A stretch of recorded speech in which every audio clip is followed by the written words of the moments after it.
I'm a resident and homeowner in Ward 11. My house is located 2 streets east of the proposed site. While I'm here today as a private citizen, the feedback that I'm sharing for your consideration is also informed by my professional experience, both as a former frontline social worker here in Toronto and currently as a social policy manager with the province.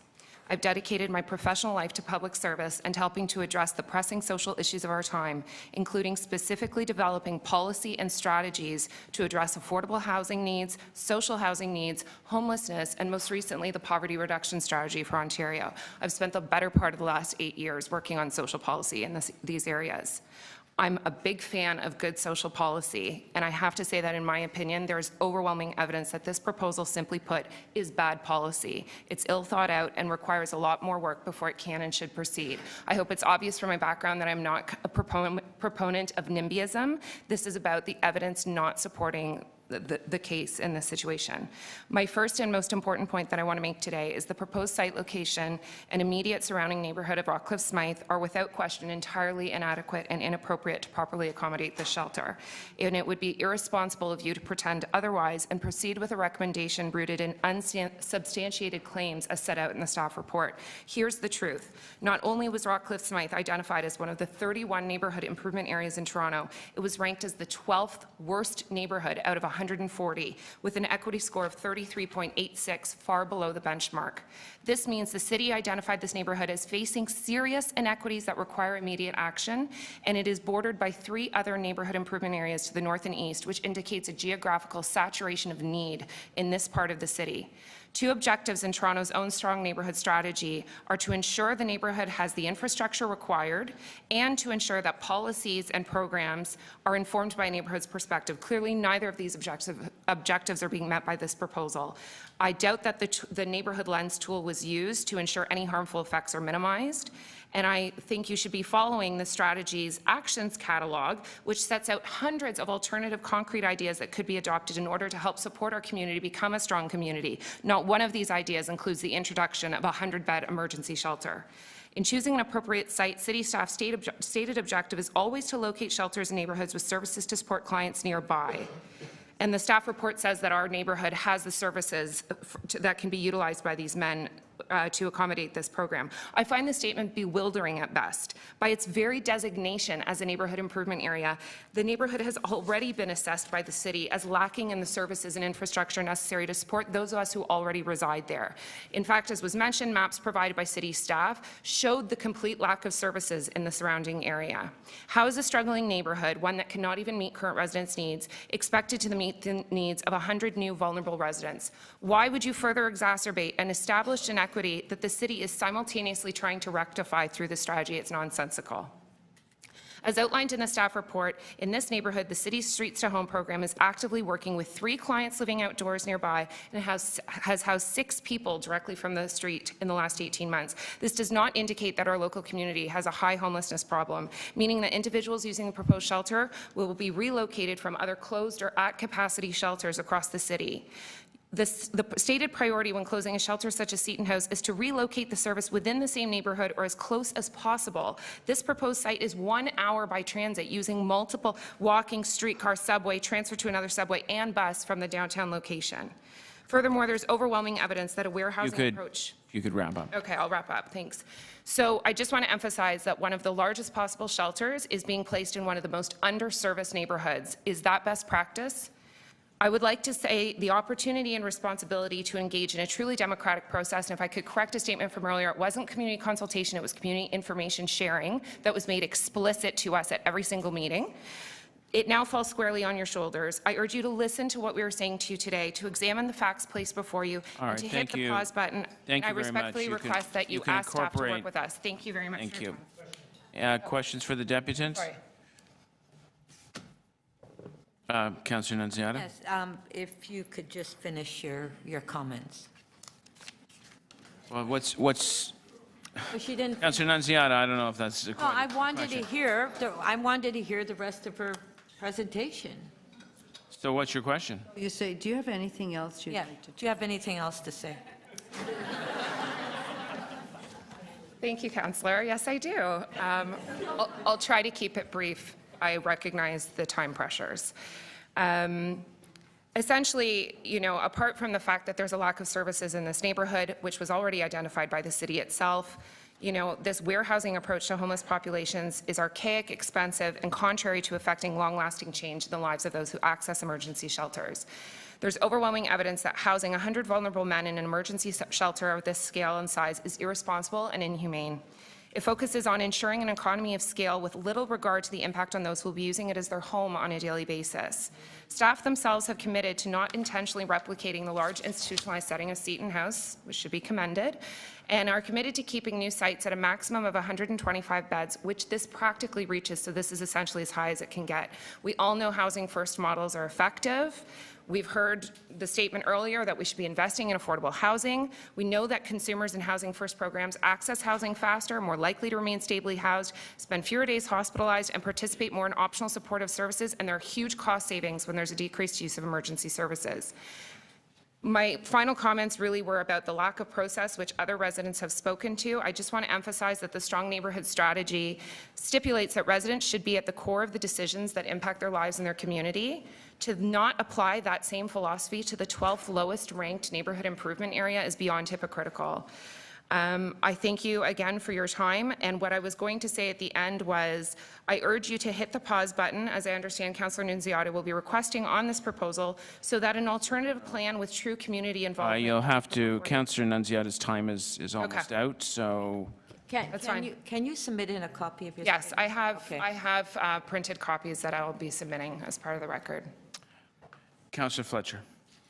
I hear you speaking about affordable housing as being really very important, and you said you work for the provincial government. Are you aware that the city itself does not build affordable housing, that we don't fund it, our funding comes from the provincial government? Yes. And, pardon me? Sorry. Excuse me, are you on the deputation list? Okay, why don't you wait your I'll ask you that when turn? you get here. That's fine. Yes, it's taxpayers' dollars, but the provincial government we don't collect taxes for that. The provincial government does. Yes, right? I do understand that. And are you aware that we're underfunded to build housing in the city of Toronto? I understand that. You're very aware of that. I'm sure you're very aware of that if you work for the province. I'm just going to ask you if you have thought about, with people you're speaking about, how the introduction, and I don't know if I've asked everybody this, if you probably have, because you're thinking a lot about this. You're a policy person. Have you looked at any of the enhancements, improvements that were introduced during these types of discussions at council, let's say for Cornerstone Shelter? Have you had a chance to review those? I am not familiar with Cornerstone, but I am familiar with best practices, and this is not an example of best practice. Well, I'm asking if you're familiar with what we're working towards a best practice in the introduction. So you haven't read that or reviewed that? I haven't familiarized myself with Cornerstone, but I am aware of other evidence and research that exists. And so some of the actual practical things, not just policy, but practical introduction as to how those have been added on. Would you think at all about how this situation, and you probably talked about this with Councillor Nunziata, how this situation could actually assist in introducing infrastructure? Have you asked the city that at all as a community? What other types of infrastructure, and what was the answer that you got there? There was not a satisfactory answer. The answer we got was that there would be services within the shelter to help support the men. So you haven't had anybody say, well, here's other social infrastructure or health or any other types of things that could be introduced along with this shelter? No, I think that's part of the frustration on the part of the community is we have so much need and there doesn't seem to be any resources or services coming our way. Thank you very much for pointing that out. Thank you, Councillor Fletcher. Councillor McMahon. Thank you for coming down here today. So your one comment was that you felt the consultation was not a consultation, it was more of an information session. Can you elaborate on that? So those aren't even my words, those are city staff's words because, sorry, I just have a couple notes here. You know, as a policy person who looks at the facts to make decisions, I was really looking forward to having a measured, fact-based discussion about the process and to hear them out and listen respectfully and all of that. It wasn't about NIMBYism, as I said, but there was a complete lack of democracy and transparency. Some comments have already been made. You know, A lot of people were shut out from even attending the first meeting. They made it clear that this was just for information sharing, that they weren't required to consult or engage with the community in order to put forward this recommendation to the committee. There was some misinformation from in the materials themselves. For instance, they said the links showed there was no impact on property values from shelters, but if you follow the links and look at the research, it's actually talking about supportive housing, which is very different.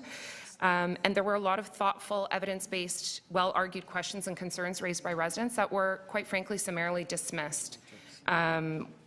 You know, it just felt like a done deal. We were told we didn't really have a choice. The city staff talked about it as though it was already finalized. And as was mentioned, materials showed that city council never, ever has voted down a recommendation.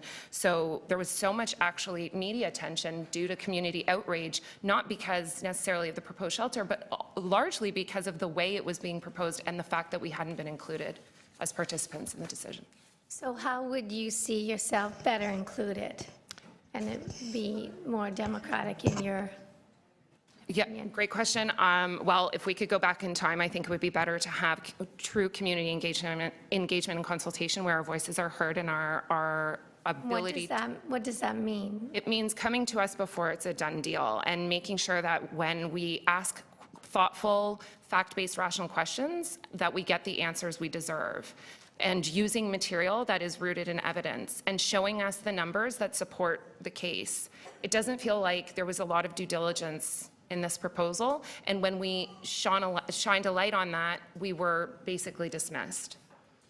So respectfully, I would ask that if this committee decides to hit the pause button, so to speak, that there becomes, you know, one of the reasons is to further engage the community, to work with us, to come up with alternative proposals and models that will ensure true community integration for these individuals. Thank you. Thank you. I have a couple of questions unless other committee members. Councillor Mahevik? Yes. What services do you think your community needs that would make it a community that would be welcoming to a homeless shelter? Well, that's kind of a tough question to answer in that I don't even know that the first line of services we need is to make us welcoming to a homeless shelter. I think the first line of services we need is to make sure the residents who already live there are able to access services. You know, it's about building up the services. I don't have the strong neighborhood strategy in front of me, but there are literally hundreds of concrete ideas of services that should be put in these neighborhoods to help improve our equity score so we can at the very least meet the benchmark. So for example, we have one community center in walking distance. These are all the things right here. There's 200 and some odd ideas right there. Thank you. For instance, there's one community center in walking distance that I understand works on limited hours and is exclusively for seniors. So as was mentioned, these men will have to take buses to any kind of service that they want to access. So right now you don't have, but could this process actually, and if Councillor Nunziata's motion goes forward or gets passed, could this process be an occasion by which you actually as a community get together and say, okay, these are the kinds of things that we need as an adjunct to this service to make our community stronger? That's a possibility. And if that happened, would you be more accepting? I can't make that commitment right now because I'd have to see what was on the table. I'm not trying to be difficult. It really does depend on the types of services that are going to be invested in this neighborhood to see if it's sustainable and appropriate. My other question is what we struggle with here is, well, I don't decide who my neighbor is. And the issue that from a policy, given that you're a policy person, the reason why we call it an information session is because we're not giving people the ability to comment on who their neighbor is. But we do want them to know that this service is going to be provided. So how would you, we don't want to be, the democracy piece is not whether you get the shelter. The democracy piece is how you find you can welcome folks into that community and what other services might be needed. Is that, I'm just wondering whether you understand that piece and that any future consultation will be around the services envelop, not if. Because that's actually a bit of a human rights issue. Okay, that was a lot. First of all, I don't get to choose my neighbors either, and I think that's one of the beauties of this city is the diversity of the communities in this city. Secondly, I don't think that people are here complaining about the lack of democracy because, you know, it's a decision that's going to be ultimately made by you. It was the fact that from my perspective, it's two things. The fact that our input was not received well, was not responded to, our concerns were not addressed, and the fact that it seems like, just based on my own research, there is overwhelming evidence that this neighborhood is an inappropriate, the immediate neighborhood, not the ward, the immediate neighborhood is an inappropriate location in terms of the lack of services. It doesn't seem like that due diligence is reflected in the analysis put before you today. Okay, thank you. Thank you, Councillor Mihevc. Just very quickly, I'm reading the staff report here, and I was just wondering whether you're aware that the investment into this address, the capital investment, includes a commercial kitchen that would be open to all community groups, as well as access to community meeting space. Also, I understand there's an underpass nearby, and it's also suggested in the staff report the capital improvements go into that regarding lighting and safety issues, whether public art. Are those the kind of investments you'd be looking for? I am aware of those additions to the report. Again, I'm not convinced that those few additional services are going to raise our equity score to make sure we're no longer the 12th worst ranked neighborhood in the city. I think we need a lot more investment in resources, and quite frankly, I can't speak for the entire community as to what services we require. That would require a truly engaged community consultation process. But a commercial kitchen to open to all groups and public meeting space and investments in local infrastructure, are those bad things? No, they're not bad things, but I'm not convinced necessarily that they're the right things that this neighborhood needs at this time. My last question is regarding comments made at the community consultations regarding property values, and that this shelter would put downward pressure on local property values. What do you think is more disconcerting? Homeless people under one roof at one site where they're tracked, or sleeping in local parks or on street benches? I didn't once mention property values. My comment about property values was the misinformation. I didn't say you did. I said Okay. that was mentioned at the public consultations. So I'm here because I believe in good practice and good policy, and I care about the city, and I care about all people in the city, including homeless individuals, and I think this is a bad idea for everyone involved. I think that's a false binary to say this or that. I think there's a happy medium somewhere in here. Okay, hopefully we'll find one by the end of the day. I Thank hope you so, very too. much. Thank you all for your time and your questions.